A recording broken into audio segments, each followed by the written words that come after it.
Guys, Super Ninja Austin here, back with another video with his own show, SNA, the SNA podcast. This is the episode 10.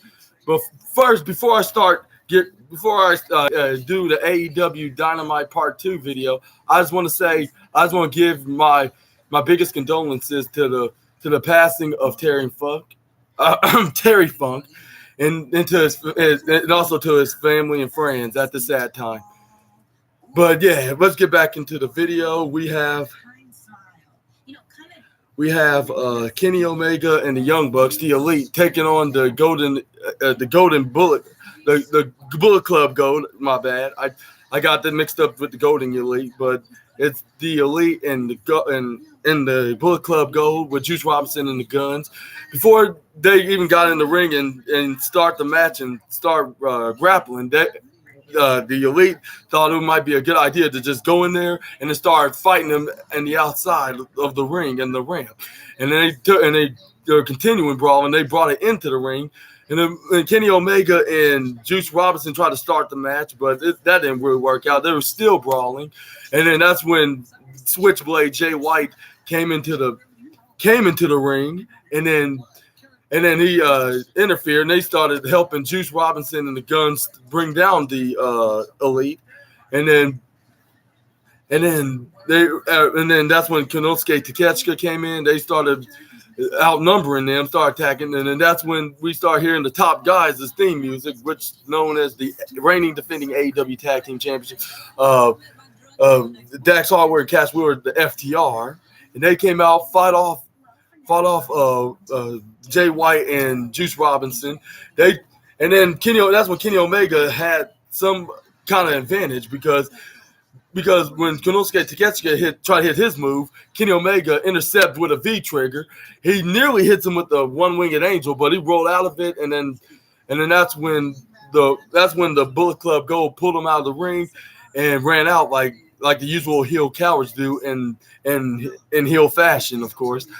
And then Kenny Omega, and then that's when Kenny Omega and the Bucks start standing up tall, and then let them know that they're not the faction to mess with. Like, and they are called the Elite for a good reason. But yeah, and then let me know what you're gonna let me know about the pay-per-view in the future down in the comments. Like, this Sunday at AEW All In, because yeah, I'm not sure if I'm gonna be able to watch that due to not affording the pay-per-view, but anyway, that's a story for another day. But next up we have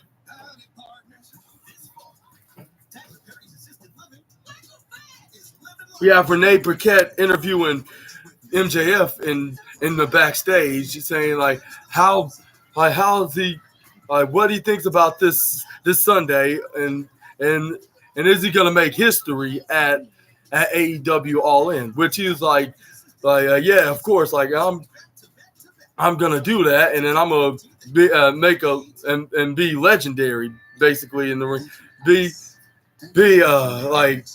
make history, and then he's gonna basically gonna be the biggest star in professional wrestling, and then he's gonna be bigger than lots of the big names from the past half a century into the business, like with the likes of Bruno Sammartino, Hulk Hogan, John Cena, Stone Cold Steve Austin, Triple H, The Rock, and Undertaker. Which I'm not sure if he ever be like either of these men, but I think he will have a dream match with the 16-time world champion John Cena and possibly The Rock. Like, if they step back in the ring in the next couple of years, if MJF joins WWE in a year from now, which I think he will, but that's another story for another day.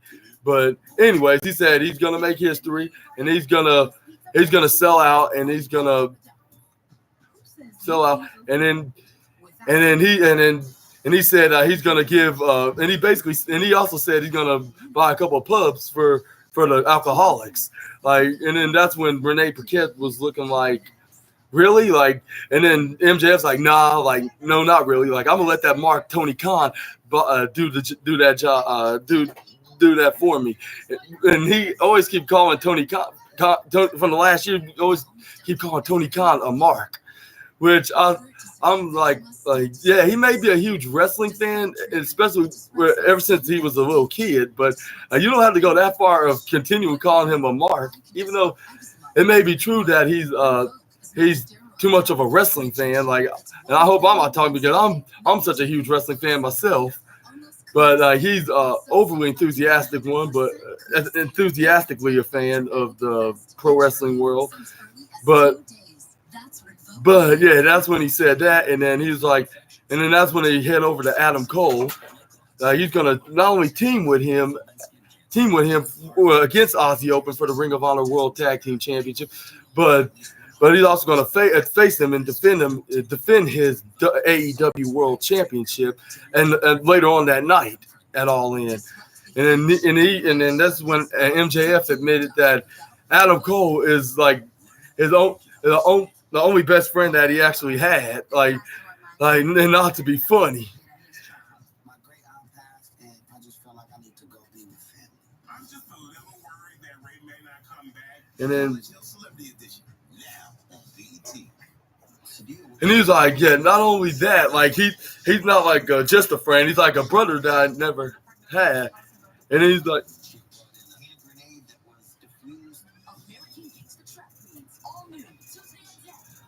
and then yeah, Adam, he said Adam not just his friend, he's his brother. And yeah, brothers fight and then push each other.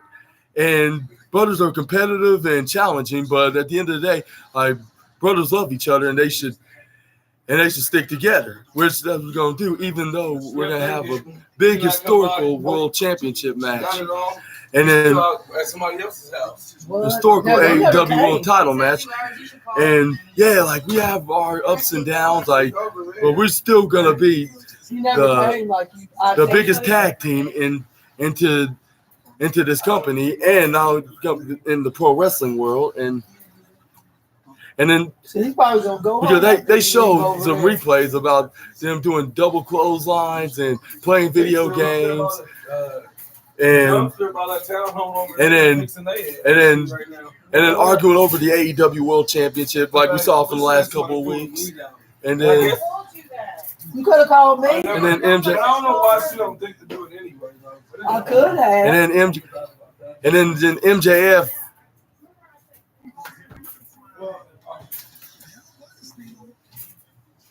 And then he's like,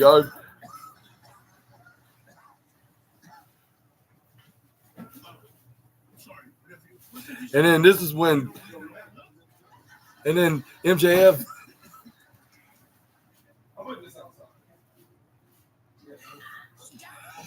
and then this is when MJF said he's gonna whether if him and Adam be tag team titles or not, like he's gonna still be the AEW World Champion. And then he said all the air from the freezer's going down. And MJF is like said his catchphrase, and he's like he's not the douchebag, or what's a scumbag? I think scumbag. Yeah, he's not the scumbag guy. I'm you guys the scumbag. Which I was like, I don't know what that means though. What he means by that, like I know he's like the worst person and wrestler of AEW, but this is very confusingly. This is very confusingly odd, even for MJF. But yeah, we're gonna know as soon as after All In what's gonna be the status between the duo of Adam Cole and MJF, which they're known as "I'm Better Than You, Baby." After the pay-per-view All In, make sure you check that out like this Sunday. They're going to be live at Wembley Stadium. But up next, we have Jon Moxley taking on Rey Fenix, which was a very good match, by the way. I'll say this was the second best match of the night because they're fighting like if they were fighting for the AEW World Championship, even though Jon Moxley, not even the AEW World Champion, nor Rey Fenix, or never, let alone even held him to gold. But Rey Fenix was fighting like like if he was in like a AAA or any luchador wrestling promotions, because he started jumping over the top ropes and going for the top those flying moonsault jigs, and then they fighting on the outside like to the point that it looked like if it was a no DQ match, and then yeah, oh yeah, I forgot to say, like the rest of the Blackpool Combat Club and Lucha Bros and Best Friends were in the backstage area, because in the ringside they were banned from ringside, like so it can make it a fair fight.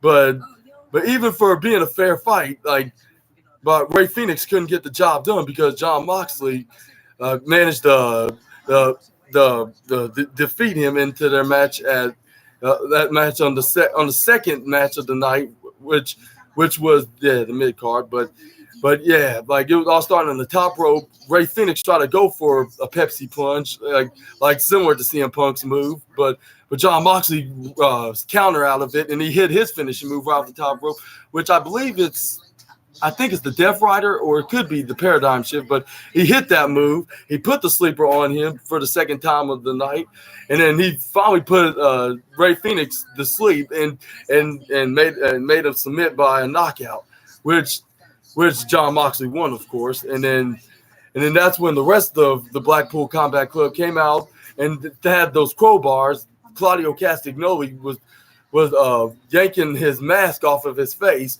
while holding his arms, trying to hold it for Willa Yuta to hit him head first with the crowbar. But that's when his brother Penta El Zero Miro and the Best Friends, Orange Cassidy, Trent Beretta, and Chuck Taylor came out and Eddie Kingston. But that's when no other, surprisingly, Ortiz came out and stopped him and blocked him from saving Ray Phoenix. And then that's when Willa Yuta finally hits him in the head with the crowbar. And then that's when also another surprising return came back, and it's none other than Santana. And I was like, what? Like I thought these two, Santana and Ortiz, don't want to work with each other no more. It seems like they changed their minds because they started helping the Blackpool Combat Club fight off the Penta and Eddie Kingston and Best Friends.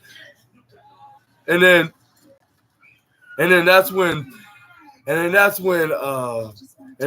they start running off, like after they hit Ray Phoenix in the head with the crowbar, and then they rolled out of there. They're saying like, ha, ha, ha, ha. Like, yeah, like you're too late now. Like there's nothing for you can do. Only just call for an ambulance.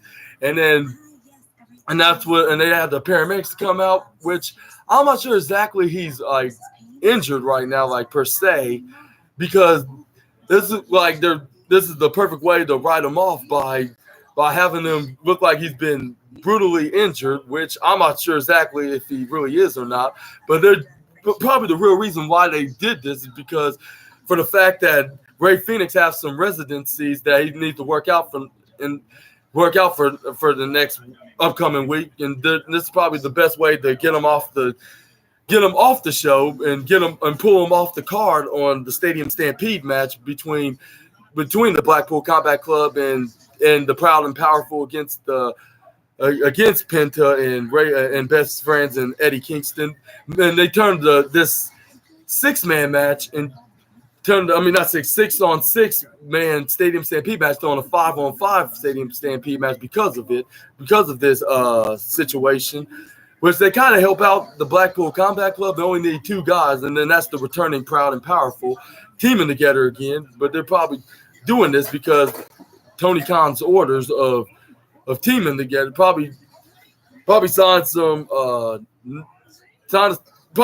deal that negotiates that they'll come back is teaming, but coming back to AEW for only one condition on Tony Khan's behalf is the team again and be in this part of the Stadium Stampede match, because they were in the Stadium Stampede match the first 2 times, and then it looks like they're gonna brag about that probably after the show at next week's Dynamite. But yeah, that's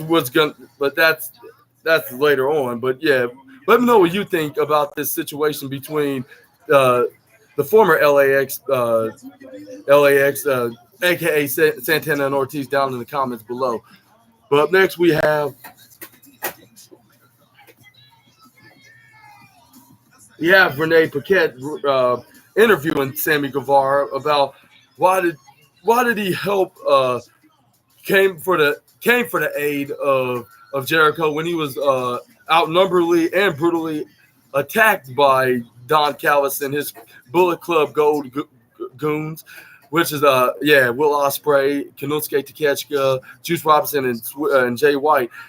But he was like at the end of the day, he was like he may have betrayed us in the Jericho Appreciation Society, but at the end of the day, he's been my best friend since day one, since AEW Dynamite's been on TV for the last 4 years. So I got his back because at the end of the day, friends are always loyal to one another. True friends are always loyal, and then that's when Matt Menard came in wait, hold up, do you not remember that what he did, what happened to him?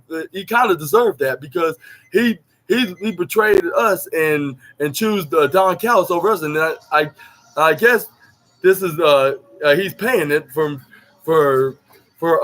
turning his back on us. And he was like, look, he just made a mistake, and then Sammy Guevara said, look, he made a mistake of choosing Don Callis, choose a big mistake of choosing a longtime best friend. Maybe that blinded him from realizing what kind of a selfish man that Don Callis is, and then he didn't realize that until he saw that painting with a separate head. If Jericho didn't accept his offer of being teaming with him and his Don Callis family, and maybe he needs someone like a friend like us to help him realize that he don't need no other friends, including fake friends. If fake friends, if they have true friends that are not only just friends, they're family, they're like brothers, or even or uncle or nephew kind of family relationship, whatever you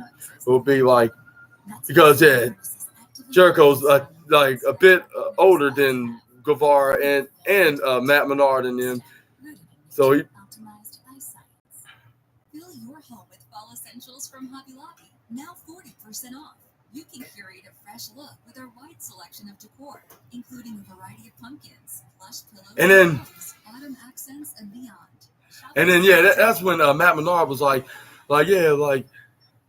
he would still team with him if it hadn't been for that stupid painting that Jericho revealed. So and this is, but at the same time, this shows that Jericho is who he, what we think he is. And then Sammy Guevara's look, he's not who you think he is. He's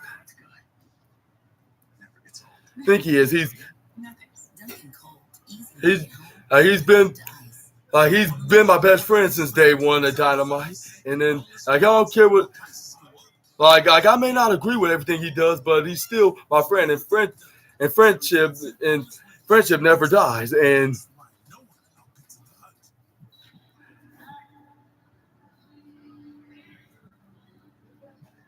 then that's when Sammy Guevara also said if even if your friends are in the wrong, you still be there with them, still there with them, no matter what.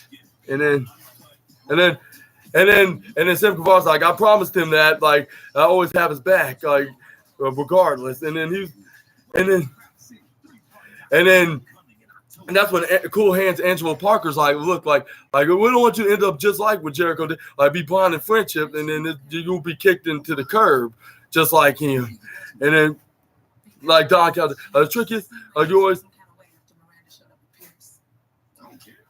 we're trying to help you from being Sammy, being only Sammy that be there for when guys like Jericho needs him, but when it comes the other way around, it's not always a return of the favor. It's something to think about, Sammy. And then that's when they walked off, except for Daniel Garcia when he started giving Sammy Guevara that look, and that's when he finally walked away, and then that's when we head over to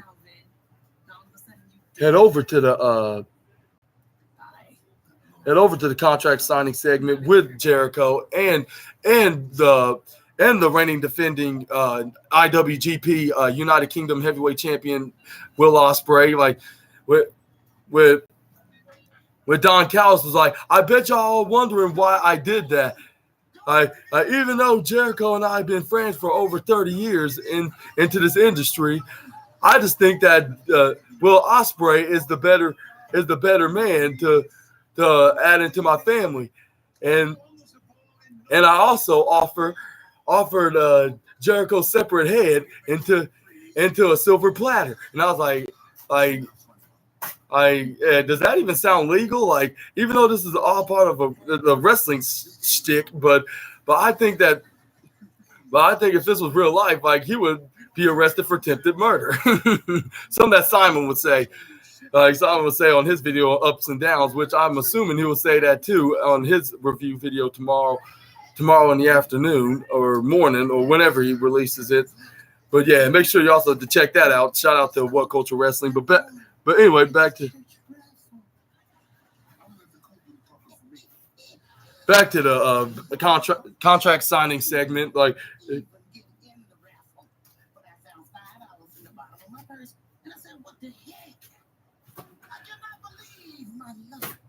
good luck.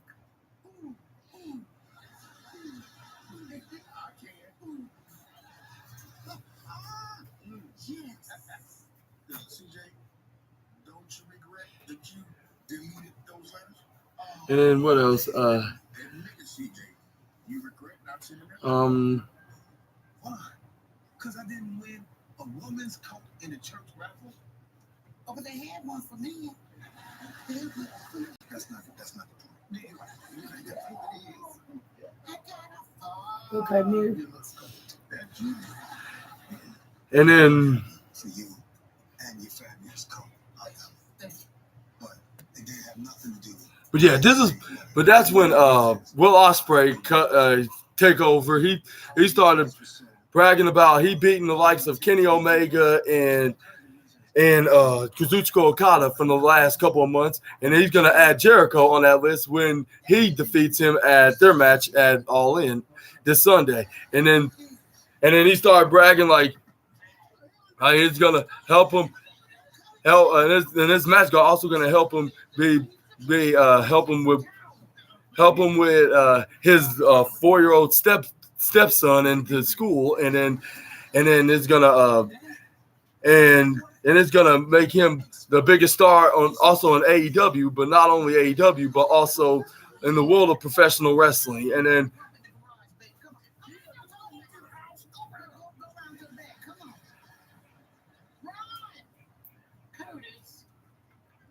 that's what Don Callis said. He said, I thought so. Yes. Please, reset the letter. he was like, and then from that gruesome beatdown, and then this Sunday, you're gonna be so close to death, metaphorically, of course. And then that's what Jericho, and then after what Will Ospreay said about him defeating him, and he's gonna add him to the list of him beating so many names into the world of professional wrestling. Jericho was like I've been knocked down plenty of times before, and I'm gonna keep continuing, but I still get back up, and I still keep fighting, and he's gonna still fight, and he's gonna let nobody bring him down in order bring him down to be the successful man that he is today, and then I'm sure as hell not gonna let some social media dipshits gonna intimidate me and claim he's gonna defeat me, and then he's like, and he also said like you Mr. William Ospreay, like a few years ago, you've been talked about with the likes of Dave Meltzer and plenty other wrestling internet guys about your opinion, and they said when you first came into the business, that you would never make it into this business, but with your less experience of as a wrestler, and you. And you're not really, and they say you're not really ready to be into the main event game. But yeah, but guess what? Like you proved them wrong. You're a sensational superstar or not superstar, pro wrestler, superstar habit of WWE, of course. But my bad. Jericho was sort of complimenting him, but also humbling him at the same time. But Think you are not at risk for shingles. and then, It's time to wake up because shingles could wake up at you. If you're over 50, talk to your doctor or pharmacist about shingles prevention. and then that's when it talked about their supposed match at the Tokyo Dome, which I believe he's referring to Wrestle Kingdom back in 21.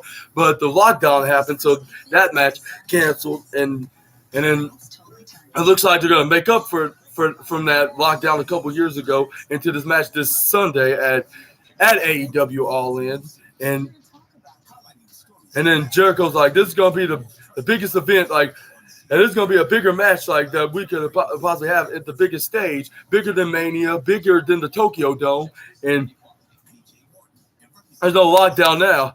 Like this is like Tokyo Dome. This is at Wembley Stadium with 80,000 people attending to our show, and we're gonna start off and hit this out of the park in pro wrestling history.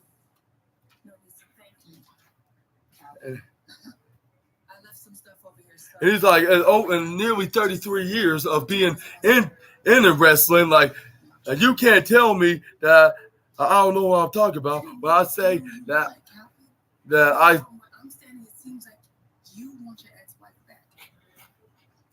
I don't. And what is it? Because I know, like, ever since Miranda walked in with Pierce, you've been acting weird. I wasn't tripping because my ex was with another guy. And he's like, oh, let's talk about your future. No, let's talk about your present. Like, I'm not sure you'll be and he also said, like I'm not sure you'll be the man that you are today if it hadn't been for me. Like, and then he said, and I congratulate you, and I also congratulate you in those achievements. And then he respects him to. I was jealous because Pierce is living his career goals, and I'm just starting my career. What kind of and then he said, because of 5 years ago, and Talk like that, okay? and then that's when he said, like, when all the producers and then all the producers and New Japan and then all the critics that's on the internet, including YouTube, like with Dave like all the Meltzers and all the names, like they predict that you weren't gonna make it. And then he said, like, you're gonna be ended up in a wheelchair, 30 years old, referencing that Dave Meltzer predicted that he's gonna be in the wheelchair before he even turns 30 years old. And then, man, oh man, like I guess that Will Ospreay proved him wrong because like he's clearly obviously and clearly not in a wheelchair, and he's still in this game 5 years later into this wrestling industry. And then Jericho also said, and then he also said like because you're gonna end up like that, like your hero, the Dynamite Kid, because you're so reckless in the ring, but you prove that you're still you still be 100% okay despite taking a lot of dangerous bumps in the ring. And then at the end, when they sign their contracts, that's when Jericho's like, after our match, like, you'll be lucky if you don't be ending up in the wheelchair. That's when Will Ospreay slapped the microphone in his hand. That's when Jericho slapped the complete shib right out of his mouth, and then that's when they knew it got into a brawl. But all the securities broke him up from even continuing their physical altercations. Yeah, but yeah, what do y'all think? Who's gonna win? Like, I'll say if Will Ospreay can do it, then he can prove his statement that he may be the best wrestler of all times. But I don't know just yet. If he can, like, you have to get past the GOAT man himself of 30 years of experience in pro wrestling, Jericho, which I don't know about that. Like, Jericho has been attacked by the Bullet Club Gold lately, like just like the Elite. So I'll say Jericho might win this and get his revenge, not only to Will Ospreay but also to Don Callis of stabbing him in the back when he just joined him into the Don Callis family, because he thought that he might reject him, and then had a plan to basically murk him, which he nearly did last week. But Jericho was prepared not to have it again this week because he had Sammy Guevara there to back him up. But anyways, let's move on to the next video. Let's move on to the next segment. We have Adam Cole being interviewed by Renee Paquette, which he admit that MJF, hanging out with MJF ever since he returned to AEW from his injuries, he found himself again as a professional wrestler, and then he's seeing that he can do this and even become a big time star like he was everywhere else, like WWE, Ring of Honor, even the Indies, like. And then it was basically similar to what Renee Paquette interviewed MJF. They showed their the ups and downs with MJF, like when they had their match, when it was a draw from that 20-minute time limit, when MJF the last time defended his AEW World Championship with Adam Cole, and then that's when they also showed when they became tag team, they did the double clotheslines, and then when they showed MJF nearly hitting him with the AEW World Championship, but Adam Cole noticed that, and they showed him where he's like, all right, do what you need to do, but they didn't do that. They embraced each other, they hugged each other, and they showed him when they double clotheslined that security dude that looked like a safari staff, but anyways, and then they also showed that Adam Cole teased the super kick after making up when they got into a huge argument about with MJF talking trash to his best friend Roderick Strong, and then that's when Renee Paquette asked him about what's your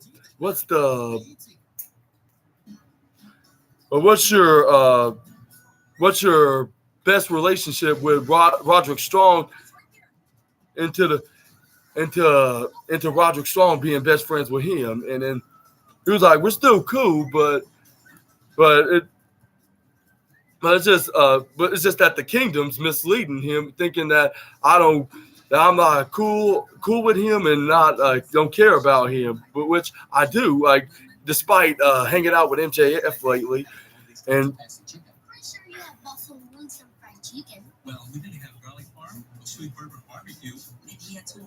but before that, I forgot to also mention that he's like a guy like you would never thought that a guy like Adam Cole and MJF would team up together and be the greatest tag team that's in this time right now, and even nearly winning the AEW World Championship. But it will be totally the opposite at this Sunday at All In against Aussie Open again, and then that's when USAA for the military community and their families. Polar One, I got help to push back. And then that's when Renee Paquette showed the video about Roderick Strong Roderick Strong and Adam Cole discussing about not sure being friends with MJF, like saying like, look, like I'm not sure if I'm gonna last forever as a team. Like, I just keep this between you and me. And then they show when MJF came in the room, and they pretend that they weren't even saying anything about the AEW World Champ. But he's like, things have changed from that. Like, I think that me and MJF are very of a powerful duo. Like, I know we're definitely powerful separately, but we're even more double unstoppable as a team. Dizziness upon standing or falls. Are you ready to push back against bipolar 1? Ask your doctor if Vivaldi is right for you. Domino's is dropping by a little differently these days. And then that's when MJF started raising his voice and say, like, is it really that hard of being of two people like me and you? I mean, like me and MJ, me and Maxwell be best friends. Like, is it really that hard and really that, yeah. Really that, and he's like, I'm gonna tell you this one time, there's no issues between me and Max and into this road the road to AEW All In, and I make myself absolutely clear about that. Do you get it now, Renee? Like, yep, absolutely, I do. And then he stormed out of there, sort of in a, I'll say, mixed emotional mood, I get to say the least. But let me know what y'all think about this friendship duo with Cole and Maxwell Jacob Freeman down in the comments. Which I believe if they don't win the the Ring of Honor Tag Team Champions, I believe that's when they'll split up and then they'll make this more personal and intense for their later on main event AEW World Championship, which is on my opinion. But anyways, But up next, we got Darby Allin and Nick Wayne taking on AR Fox and AR Fox taking on AR Fox and Swerve Strickland, which they brought the fight out in the ringside area, brawling them, making sure they don't get no opportunity of fighting them and bringing and humiliate them again. So I'd say ringside, no, inside the ring, like if it's a tornado tag match. And then they brought it outside in the ringside area. AR Fox hit him with the springboard 054 right outside to Allen and Wayne. And then he rips off his tank top that still had Nick Wayne's blood. And then he saw Nick Wayne's mother, and then he tried to throw it right into her face, but it barely hit her right into her shoulders, which was very weird. Like, why would you take off a tank top with her own son's blood in it and throw it right into her face, which that made no sense at all. And then that's when they brought back the match in the ring, which I believe it was Nick Wayne and AR Fox started the match, and then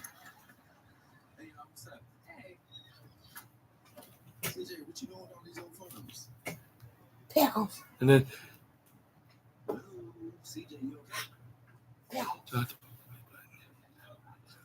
but yeah, like that was very disgustingly odd, like for AR Fox and Swerve Strickland, like because nobody want to be thrown with a stain of their family member's blood in it. And then they try to hit some moves on all kinds of moves on Nick Wayne at the end of the match, like with Swerve Strickland hitting his side hover kick, but that didn't put him away. But anyway, but that didn't work. So he tried to go for so AR Fox tried to hit him with his move, which that didn't work either. And then that's when Nick Wayne came back. He he hit him with the grandest, most devastating move in all sports entertainment, the surprise roll-up, to get the 1-2-3 shocking fashion victory. I was like, for real? Like, how did he just beat AR Fox? And like in this way too. Like, and this is his first match of him getting his first win ever. Like, with him getting a pinfall at least, which I believe this is his first match that he ever won. But this is the first time I've seen him win a match. I'll say this is the first time I've seen him win a match. Also, with him doing a pinfall on his opponent, which was AR Fox. That's when Strickland started acting like a sore loser. He started saying, "This is bad. This is horrible." And then he's like, "And it's your fault, Mr. Fox." And like, and he was laughing. He was laughing before he could cut the promo. He was like, like, "This is bad. This is very horrible, and it's your fault, AR Fox. Like, you've been given an opportunity, or disappointing." That's what he said. It is so disappointing. And then he's like, and then by this point, I mean you, Mr. Fox, and you got one opportunity the opportunity of a lifetime. Every time you get a big time opportunity of a lifetime, you always ruin it, and you always fail to successfully get of succeeding into the opportunity and opportunity. And then that's when Prince Nada tried to calm him down. He's like, yo, get out of my way. And he was like, okay, sorry. And which was very hilarious. I would say the number one goofiest wrestling for life of this episode of AEW Dynamite. But this is when he said, like, you take it from here, Prince Nana, that from the power of the embassy, like, you are fired, the AR Fox. And then that's when Brian Cage hit him with a discus clothesline that could have put him into a coma to the point, but he rolled him out. He got rolled out into rolled into a daze from that discus clothesline. They try to outnumber AR Fox.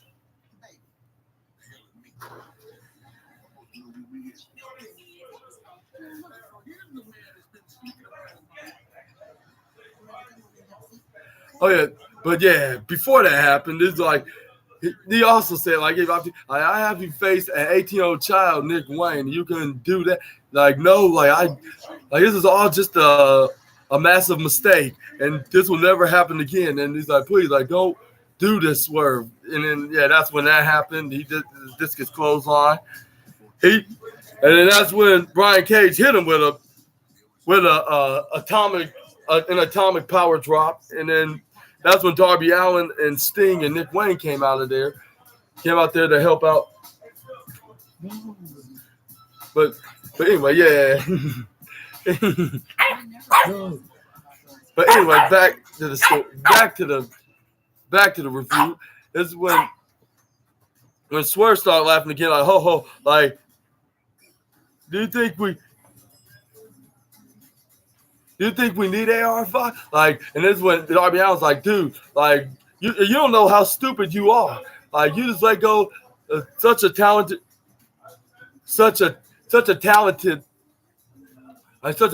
individual, and he's the reason why I've been here. Like, and I'll give him that credit till the day I die. And then that's when AR Fox is like this. There still will be a tag team coffin match, but it won't be.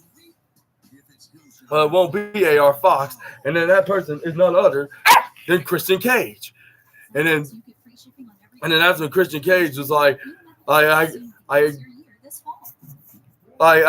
come you didn't proudly introduce you to your little friend Nick Wayne, which also used to have a father, like, now he's dead, and this one makes me think that no pickles, are you gonna be in the cage? But anyways, this is when I was like, what is up with with Christian Cage having a hatred about wrestlers with dead fathers. First, it was Jungle Boy Jack Perry. Second, it was Wardlow, and now Nick Wayne, the new upcoming Nick Wayne. And I was like, yeah, even though this is probably good for his heel character, but it's one thing of maintaining some popularity into your heel character, but maybe this is a tad too much of keep bringing it up into your favor as a heel professional wrestler. But anyways, this went.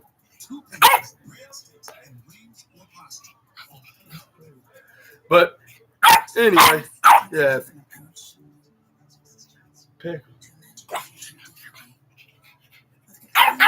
No, please. But he's like, but he also insulted his Nick Wayne's dad. It's like Buddy Wayne, like he didn't seem like that much of an important person. He sounds like a loser. And then that's what kicked off Nick Wayne even more. Michael, stop. Can you see Uncle Julian's trying to do a podcast? Uncle will play with you later. But yeah, that's Pickles. That's my little nephew's dog. But anyways, we have. And then that's when Excalibur reminded everybody that Nick Wayne's father is the reason why.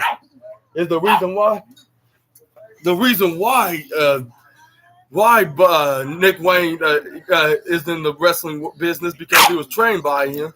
That's what Excalibur reminded us. And this is when Christian continued.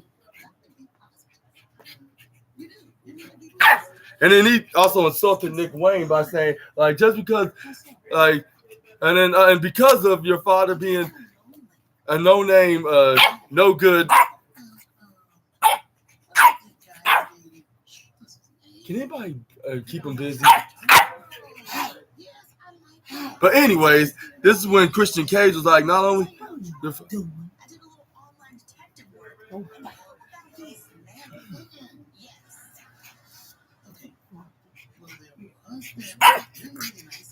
He's like, but there's good news for you, Nick. Like, just because your father was a no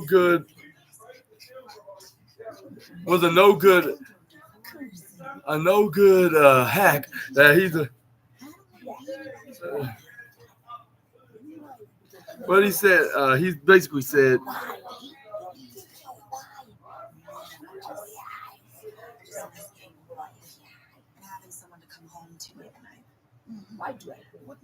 He's like, it's good news. That's what he said. He's like, just because your father is a talentless hack, like, you don't have nothing to live up to, because he don't have no legacy whatsoever.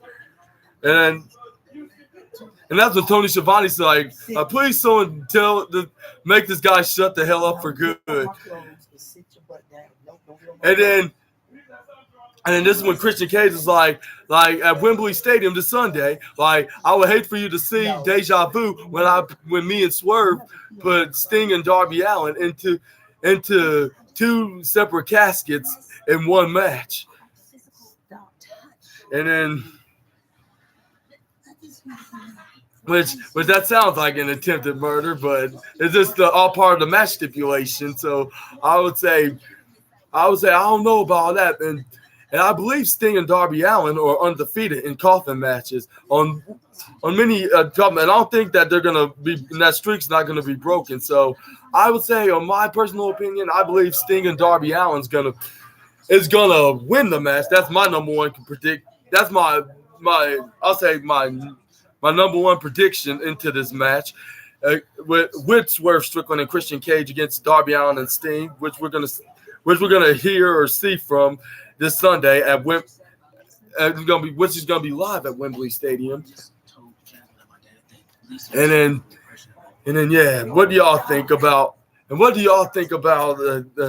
match? Who's gonna win? Y'all let me know down in the comments below. Not now, Pickles. But anyways, up next we have.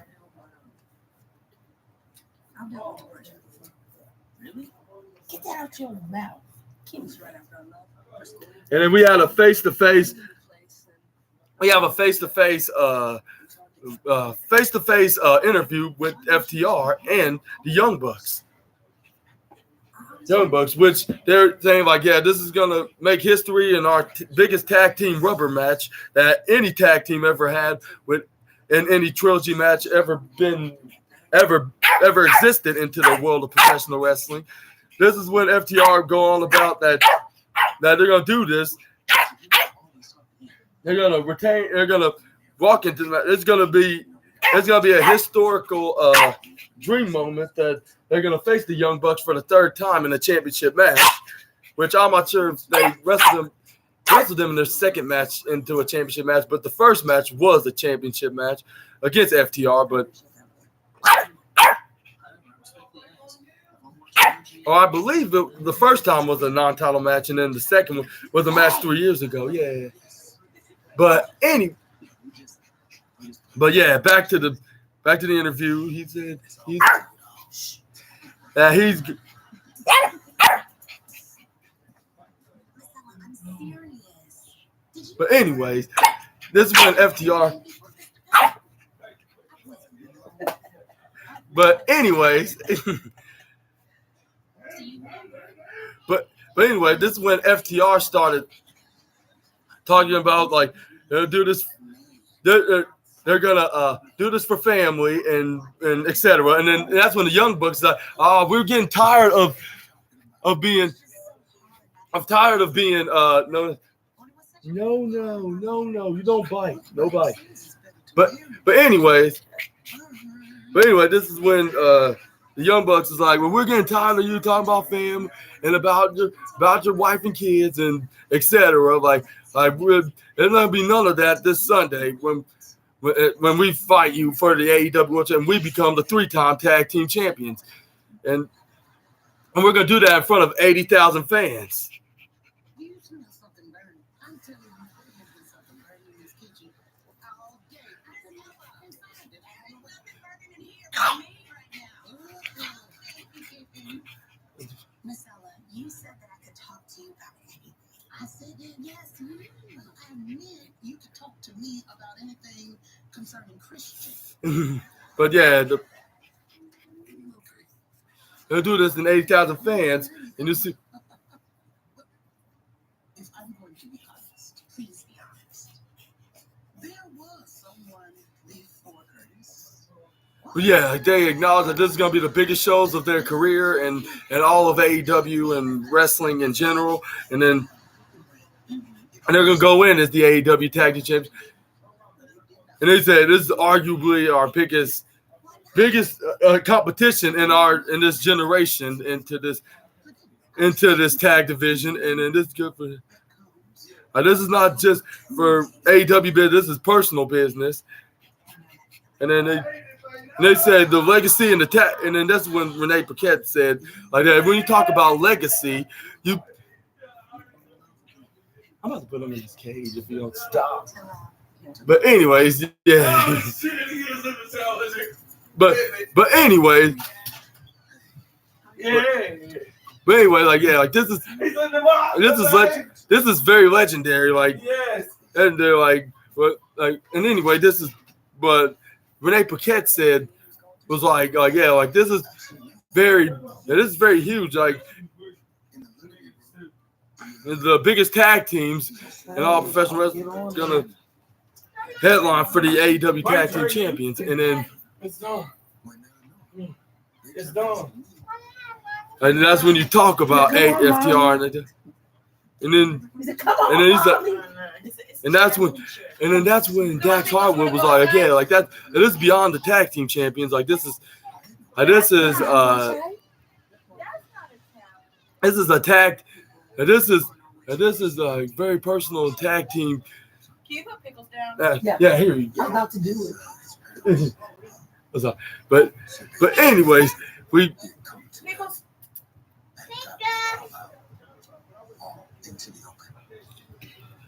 And then that's when and they also said like if we just hurry up and retire, like when we had the chance to do, hang up sneakers, like guess what they'll say about us, like that we were just one hit wonder tag teams, like and we don't deserve to be called the best tag teams in the wrestling world. And then, but we went beyond odds, and then we persevered, and now we're being known as the best tag teams in the world, like nationwide and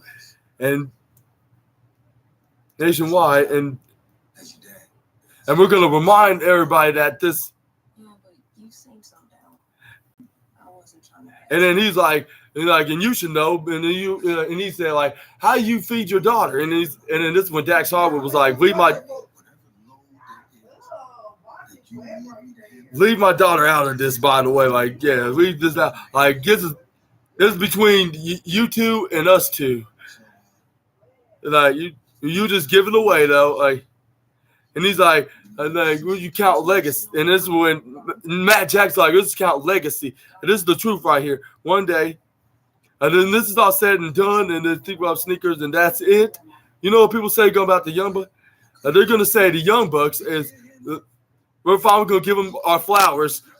And that was the best tag team that's ever competed in pro wrestling overall. Like, they're not going to whisper it out. They're going to say it. They're going to admit the facts, whether if they like us or not, that we are the best of the best. And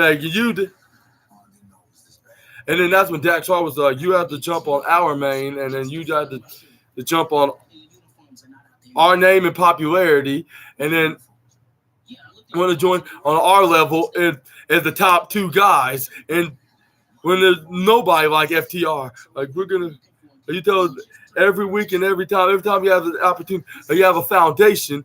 We are the foundation in this establishment, and then, y'all were the foundation, but we're gonna show what we're the tag team.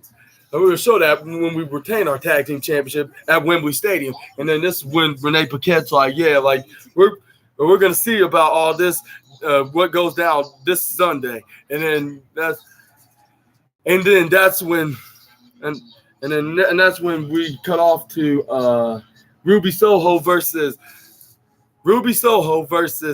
Sky Blue, which was a very good, impressive match. Like Sky Blue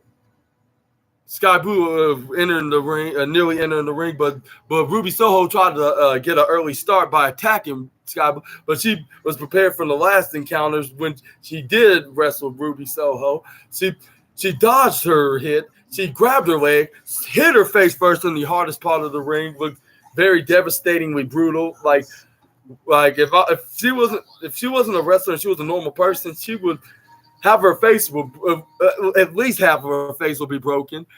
Have it be broken right about now. Like half of her face will have been broken by now. And then this is when the Sky Blue Irish whipped her right into the corner barricade, like, which I would say, I'm assuming tomorrow night or tomorrow afternoon, I should say, or whenever, Simon Miller's going to do his barricade encounter, which I believe it heads up to the 99, and then it's like one encounter away, which I believe this Friday on SmackDown will be one more encounter for Barry's funeral, which I would give also my biggest condolences to Barry Barricade. That was the joke, but not a joke to Terry Funk, which I literally did give the condolences for the legend, for the hardcore legend, and his family and friends at this sad and difficult time. But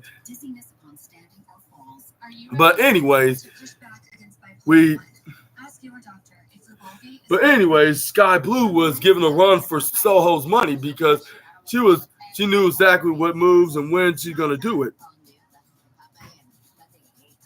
But before we got to that match, I also want to shout out that we also had a video promo with about their upcoming match with Britt Baker and Tony Storm, Hikaru Shida, and Saraya, which I think that Britt Baker got it all the way and become the third ever two-time women's champion by, I would say pinning between either Saraya or even Hikaru Shida, which I would say this is very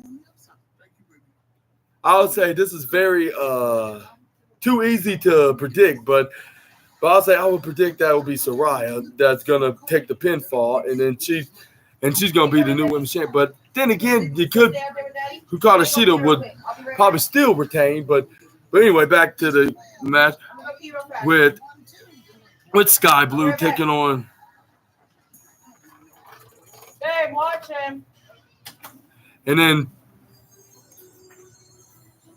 then that's when Ruby Soho comes back. She How are you getting faster like that? Listen, I'm getting better. You getting older. You know what it is? You got that baby daddy weight on you. What's baby daddy weight? and then You got the baby daddy transfer. The weight transfer over from having the baby. this is when Ruby Soho hits the elbow on her. She tried to go for another pin. She only gets a 2 count, and then this would keep continuing on the whole entire match. Like every match that she would have thought that she would win in the squash match against Sky Blue, which did not help her get the win. And then that's when, and then that's when Ruby Soho tried to brainstorm an idea of she tried to hit her with some kind of switching, hit her with some stretch majig move, but Sky Blue flipped out of it. Sky Blue got face busted by Ruby Soho. Ruby Soho cornered her and then hit her face first with the turnbuckle, and then that's when.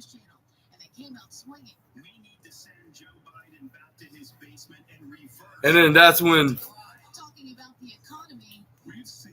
Sky Blue hitting her comeback moves. She tried to go for Cold Blue. She hit her with the move, I believe. She tried to go for a win, but this one Ruby Soho reversed into the most devastating move in all of sports entertainment, the surprise roll up, which that probably made Simon proud because they called doing it up and down like a seesaw and teeter-totter.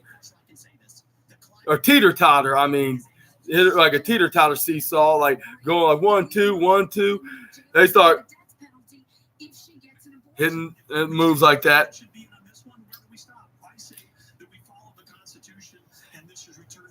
The former president skipped the debate, but was still a big presence on the stage.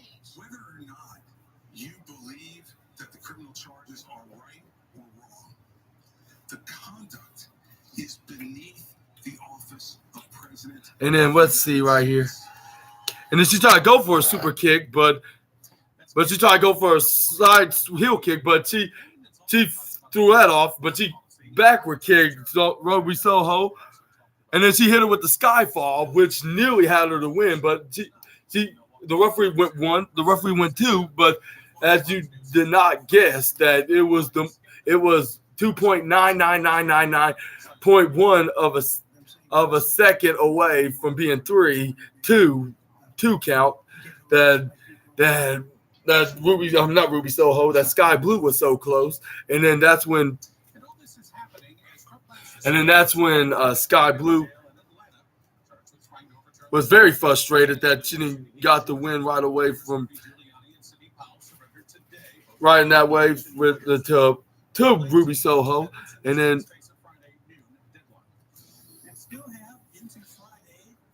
then let's see right here.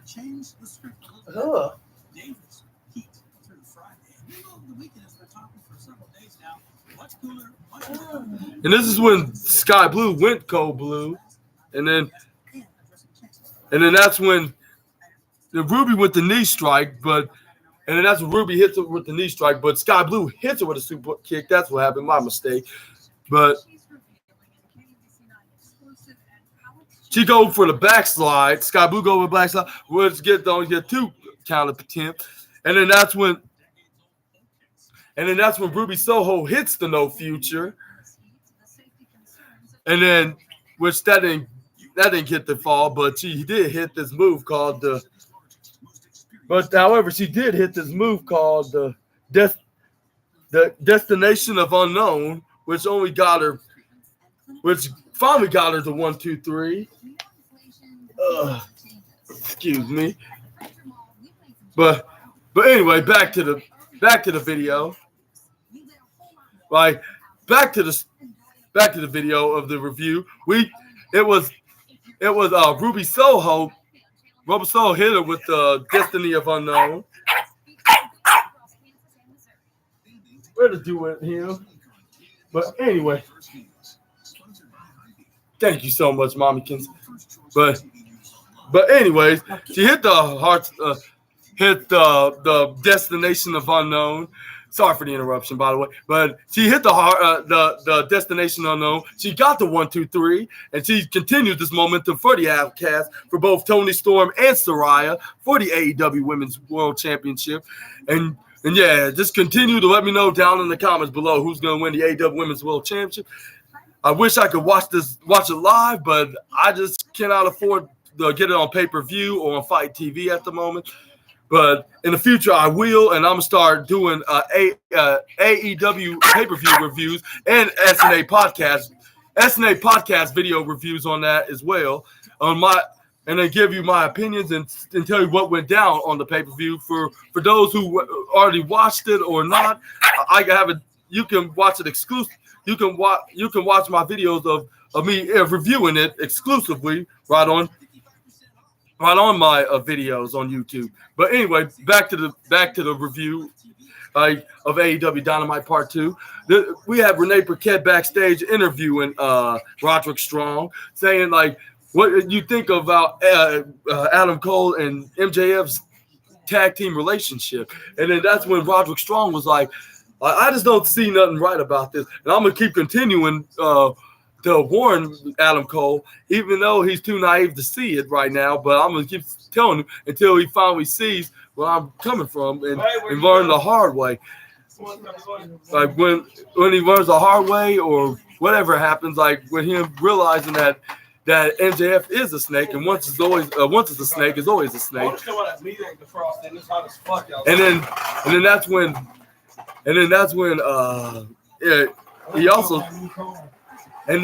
Roderick Strong also said, like, I'm gonna get to the bottom of this. I'm gonna continue to get to the bottom of this right now, and I'm gonna show Adam Cole what I mean so he can understand that MJF's not the guy to trust. But we're gonna see about all this possibly after All In.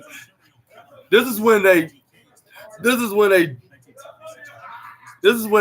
start showing the video with Billy Gunn self-proclaimed to be retired, but it seems like he's not retired, not just yet at least, like those rumored news reports, which I would believe it even if they didn't say, because it didn't even seem right that he retired in that way. Like the way I would see him retire if it was him getting the win, putting over a younger talent like the Acclaim, have one last match, and then call it quits as soon as they have their final match, like teaming with the popular duo of the Acclaim, and have a big ovation. Maybe you retire in his hometown, like be a similar scenario what everybody thought of Edge. That's what everybody probably would think, but it could happen though at the same time. But that's future plans of Billy Gunn. So we're gonna happen to see about that. But back to the video, they showed some replays of the Acclaim being attacked by the House of Black a week ago from last week's. I believe it was like from this past Collision, and they also showed them shreddering Billy Gunn's boots that he so-called retired in, and then that's when they jumped into the live arena to AEW to the AEW arena, and then Pickles, no. But anyways, this is when the Acclaim starts saying like, well, we have enough of fun and games, like no more of this fun and games and playing around. House of Black, get y'all spooky ass out here right now. It came out of Anthony Bowen's voice. It came out of his mouth, and then that's when the House of Black came out, and they just basically wiped out the Acclaim, and they probably would have, and then like Excalibur said, like it looks like they're like, which cracked me up like the second time. I mean, which cracked me up and made it the second goofiest wrestling for life, where Excalibur said like that Billy Gunn's boots have been compacted with the trash compactor, and it looks like two young wrestlers are probably going to be into the same fate as the boots if House of Black got their way. I'm like, even if they wanted to, it probably wouldn't happen because for one matter, like the Acclaim's not leaving AEW, and two, like I'm not sure if they will possibly do that because they would never they wouldn't go that far, even for their characters. Like they would never go that far of trying to annihilate another human being. And then they say hi to the camera, Pickles. Yeah, say hello. But yeah, back to the video. We have the House of Black came out there. They basically brutalized poor the Acclaim, and then nobody didn't expect until you hear that theme music. Even if this was all just an elaborate ruse from the House of Black just to trick the fans, it probably would have worked. But it was not no ruse. Thank God it was not, because it was really Daddy Ass himself. Like he went in the ring, he scared off the House of Black. He was like, "You think you three goobers think that you would retire someone like me? I've been in this legacy from. I started this legacy of me. I started this my own legacy for the past 30 years, and I'm not gonna let three Halloween like entities to end it just because they say so. And I'll be damned that you are gonna destroy my boys, the Acclaim. Jackson Mahomes is free after posting a $100,000 bond. He is due back in court next week on August 31st. And then what else happened here? You probably wouldn't find this as a stretch in that it is actually warmer than it should be during the height of the day when it should warm up. In the 80s, we're at 82 right now, so actually what you'd expect in the afternoon, normal high about 86 or so. Last hour we're at 88. So we're dropping. Let's see what happened next. It was. Remember, earlier this week we still had the heat index in triple digits at this time. The dew point's trying to come down into a more manageable level, but still 76 for dew point temperature will get your attention. 87 degrees in Leavenworth, 86 in Chillicothe, same in Liberty. 84 Garnett, same for Clinton, and 81, actually 83 degrees. Let's see right here. 81 in Marshall.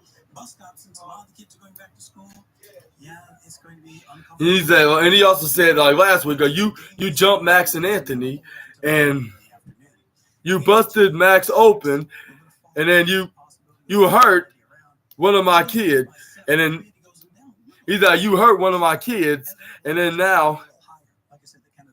Or that wasn't good enough, and then you took my boots and destroyed them right into the trash compactor.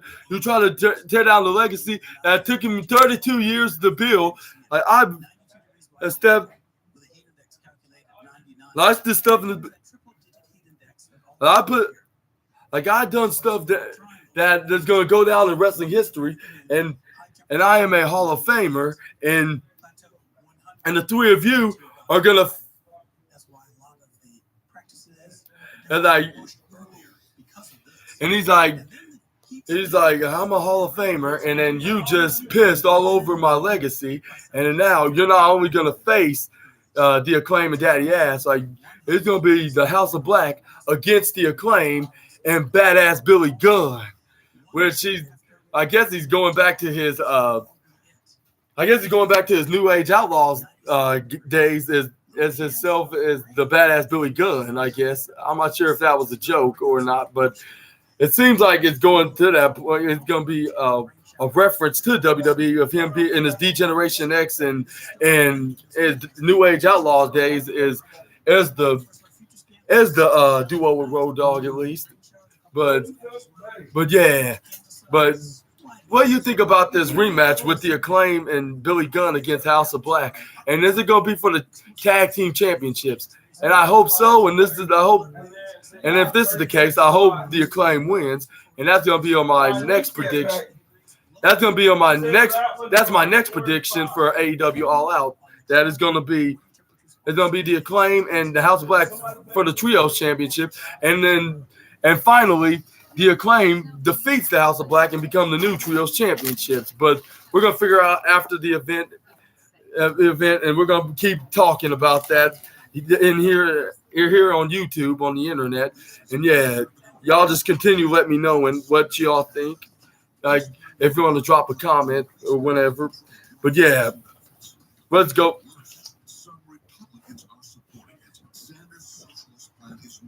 And then they started hyping up matches again, like for AEW Collision and All Out for this weekend, like with the likes of CM Punk and Darby Allin and CM Punk and Darby Allin in a mystery partner of their choosing, right against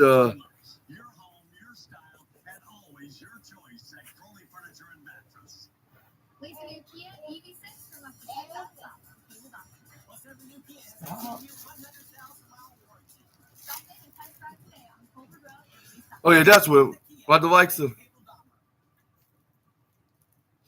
Let's see. And my apologies it takes so long. Just make sure I get this right.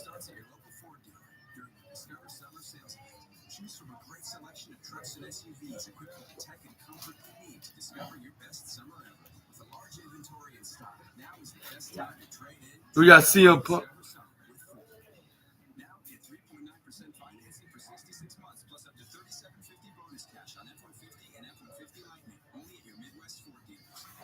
Oh yeah, against Jay White, Luchasaurus, Brian Cage, Swerve Strickland, and Switchblade Jay White against Darby Allin, Sting, CM Punk, and a mystery opponent of their choosing with Samoa Joe on commentary for to watch CM Punk and their match teaming with Darby Allin and Sting in the mystery partner. And then we got Orange Cassidy, Eddie Kingston, and Penta taking on Butcher and Blade and Kid Sabian in a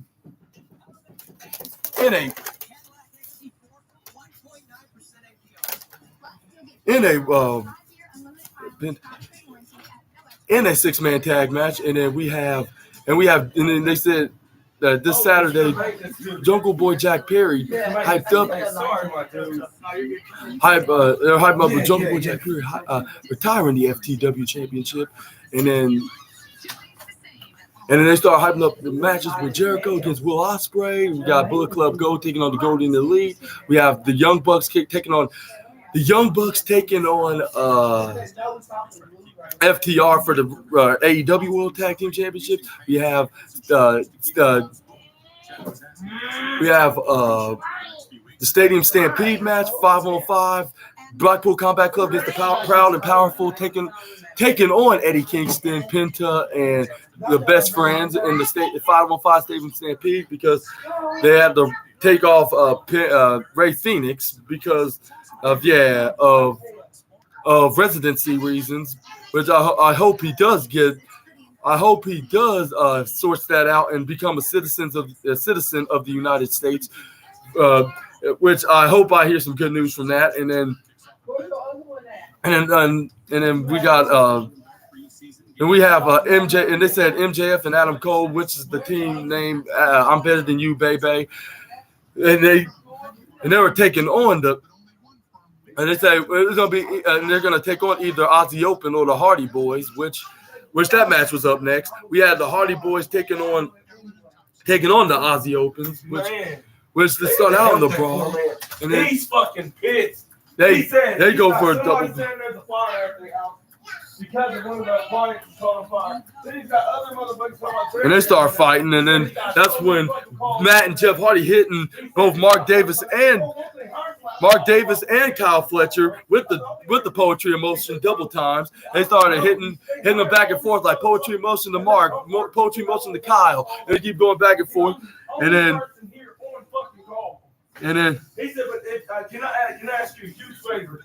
I said, no, go ahead. I said, do you need a drink? You need to go. And then that's when he said, I'm about to go do it, but I'll go check on this dumb. And that's when Aussie Opens picked, and that's when they intercept the grapple of Matt Hardy and Jeff Hardy and they hit each other with the double spine busters right in ringside, right on each other's backs, and then. I don't care if somebody steals that broken ass. And then they brought it back in the ring. And then let's see here we have. And then that's when Aussie Opens try to do a double team tag move. Jeff Hardy managed to reverse out of their grasp. He hits the double whisper in the wind right on both Mark Davis and Kyle Fletcher of the Aussie Opens. And then that's when he finally tags in his big brother Matt Hardy. He started fighting, hitting his comeback move, and then hitting the side effects and the right hands, and then that poor man, he was like, no, they gonna hear it from me tomorrow. And then let's see what moves he done also as well. We got any DDTs, and then he hit him with. That's when he hit Kyle Fletcher with the side effect. He hit Mark Davis with the DDT. He tried to pin Kyle Fletcher, but he only got him a 2.8 count, 2.8 second count. And then we have Matt Hardy trying to go up with the top rope, trying to hit his mid rope leg drop. Or no elbow drop. He tried to hit his signature elbow drop due to the Hardy Boys. He tried to go for his finishing move, which he was doing this deletion pose, like saying delete, to get ready for Kyle Fletcher to get back up. He kicks in the midsection, trying to go over twist foot. Kyle Fletcher twists him in the arm. Try Irish whip. He reversed out of it, threw Kyle Fletcher right into the corner. And then that's when Matt Hardy started hitting with the right hands. He started hitting right hand strikes right to Kyle Fletcher. He tags in his brother Jeff Hardy to do a top rope double team move, which Matt Hardy went for a top rope suplex, I should say. Jeff Hardy hits the a top rope splash. He nearly got a 3 from just the splash, but Mark Davis went for the save and saved his partner. That's when Matt Hardy and Jeff Hardy started double stomping on Mark Davis. They put him on the top rope, try to go for a double team top rope suplex, but that's when Kyle Fletcher came in for the save. He tried to go for a double power bomb, but only got one power bomb with Matt Hardy. He tagged Mark Davis. He tagged in Mark Davis, and then that's when they hit their. That's when they hit this fireman kick that looked so brutally impact. Looked so brutally impact that it was a double team. It was a double brutal impact to the point that they could have put Jeff Hardy away with that move. Like, because it was so impact, you could have heard it echoing around the city with the kick so loud and so hard to the point, to that point. But yeah, they could have won with that move, but no, they picked him back up. They hit him with the Aussie, and then they picked him up. Mark Davis lifted him up in the air, and that's when Kyle Fletcher went up springboard right off in midair and caught him in a cutter called the Aussie Arrow, which that finally put him away with the 1-2-3. And Aussie Open is still the Ring of Honor Tag Team Champions.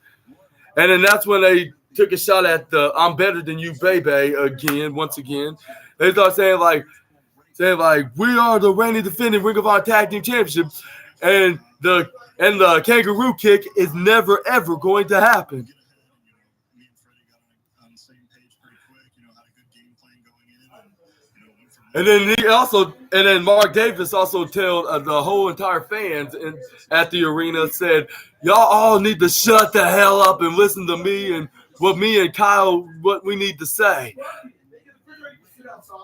second to last place in the He's league. the one that said it. Put it there. And then that's when Kyle Fletcher's like, Wembley Stadium, there will be no double clotheslines, and there will be no kangaroo kicks from neither MJF or Adam Cole, baby. And we'll still be your reigning defending Ring of Honor World Tag Team Champions. And then that's when Probably the Heat. And then that's when Adam Cole and MJF came in the room. Not a room, the arena, I mean. That's when It makes you exhausted. Did you know that, T? that's when MJF and Adam Cole went into the arena. They got in the ring. They started talking, doing some exchange words, not so good exchange words. You ain't gonna throw this under the water catch. Taking shots right at Ozzy Open, and Ozzy Open going back. He's like you think so? Like, you think we're gonna do the double clothesline and the kangaroo kick? All right, how about we do this now? And then that's when they got into the fight. MJF and Adam Cole started beating the living daylights out of the Ring of Honor Tag Team Champions, and then that's when MJF and Adam Cole was thinking like double clothesline, and then it was deja vu because, unfortunately deja vu because Mark Davis rolled out of the ring once again, like in similar fashion like last week, and then they tried to do, and then MJF tried to do the kangaroo kick, but that didn't work because Kyle Fletcher countered that, but MJF hit him with a running forearm or side elbow right into the face of Kyle Fletcher that sent him packing out of there. And then Call us today and schedule a consultation or go online at energytrowindows.com. Running a small business takes grit and determination. before Adam Cole and MJF got the upper hand over the Aussie Opens, they were brutally attacked, and they started doing their Aussie Open pose, like saying they're the unstoppable tag team into the ROH division, and then that's when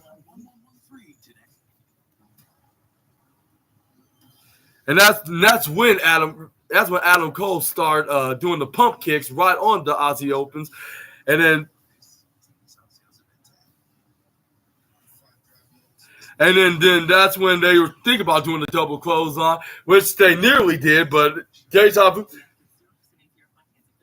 Because they shouted to Adam Cole and MJF shouted to each other, pointing at each other, saying double clothesline, and then that's when they Irish whipped what's his name, Mark Davis, right into the other side.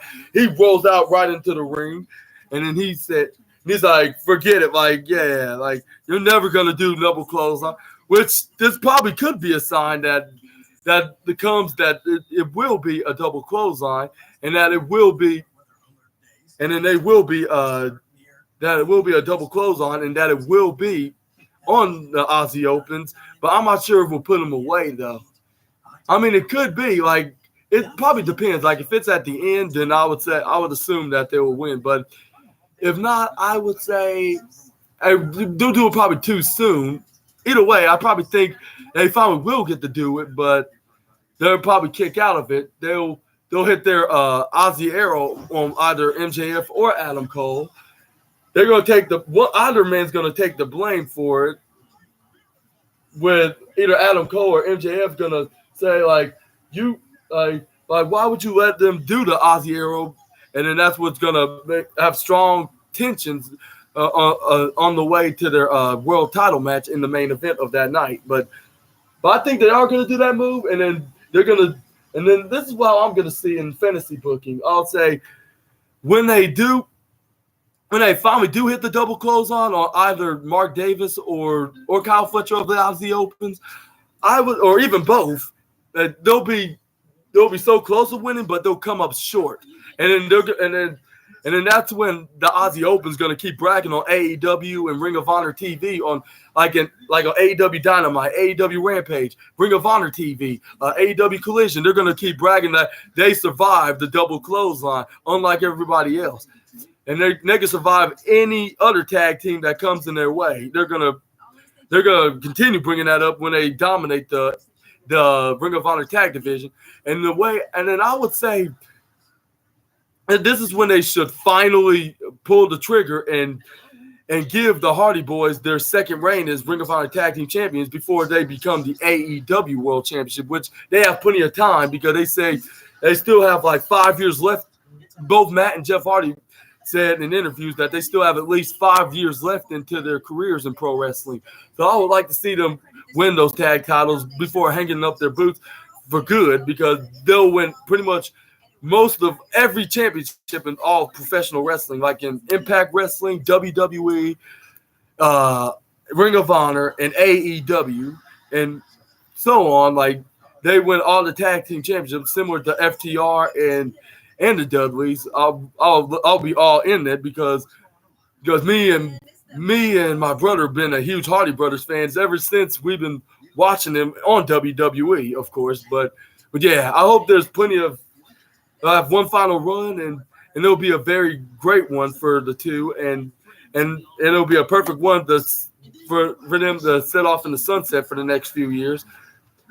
But anyways, back to the at the end of the show. This is when And then we started talking about relationships and past experiences, and it just caught on. But this is when MJF tries to go. He holds on to Mark Davis. He tries to super kick Kyle Fletcher. He was holding on to Kyle Fletcher. Adam Cole super kick, Adam Cole tried to super kick Kyle Fletcher, but it went directly to the MJF's arm because Kyle Fletcher moved out of the way. It landed right on the MJF's arms. Adam Cole was looking directly to MJF, and he was like. And then MJF's like, yo, you better careful with how you do the super kick. Even if he moved, like, that's what he was looking like. Like, he was like, and then MJF's like, what's the big idea? And then they start going head to head. They're like, yo, like, I didn't mean that. Like, you need to calm down. You're misunderstanding this. And then he was like, I ain't calm down. Oh, I understand exactly what you're trying to do. You're trying to do this just to. But get ready. You'll never believe what happened. Because this October, Sisters returns. You're on dating app now. As a matter of fact, I am. And then that's when the fans started chanting "Hug It Out." Yeah, the fans were chanting "Hug It Out" when they're going head to head, and then that's when they step back from each other. MJF grabs his championship belt. He hit that typical high school shoulder bump right into Adam Cole's shoulder. He nearly turned his back over to turn around to Adam Cole. He got the Dynamite Diamond ring ready so he can that he had around his finger, but. He hit the shoulder bump right in Adam Cole out of anger, and then he nearly put the Dynamite Diamond ring and hit Adam Cole with it, but he put it back into his pocket, and then. We know that potty training can move to its own rhythm. And then that's when he turned around. He's like, "Come here, hey Adam," and then Adam Cole's like, "Yes, like what's up?" And then that's when MJF's like, "Come over here," and then they hugged it out. They embraced each other with a huge hug. They went up to the top rope and have a celebration ovation, even though they haven't won the AEW tag titles, at least not yet.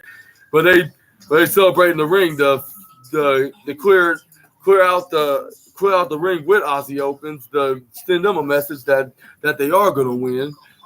But we're going to see at this Sunday at AEW All In. Like, make sure you check that out. Like, if you guys are planning on to watch AEW All In, and I hope you enjoy the show, and I hope they really do sell out. And well, I'll say I think if not already, they have been selling a lot of tickets out. But I hope that they do. The show is very successful and have very great, entertaining matches and much more. And even the Stadium Stampede match, which is their third ever match, which they did advertise that they're finally going to have a Stadium Stampede match that you can play on AEW Fight Forever, which is going to be available on AEW Fight Forever tomorrow night. Which I'm not sure if you have to use your tokens to unlock it, or you're going to have to get it through a DLC pack.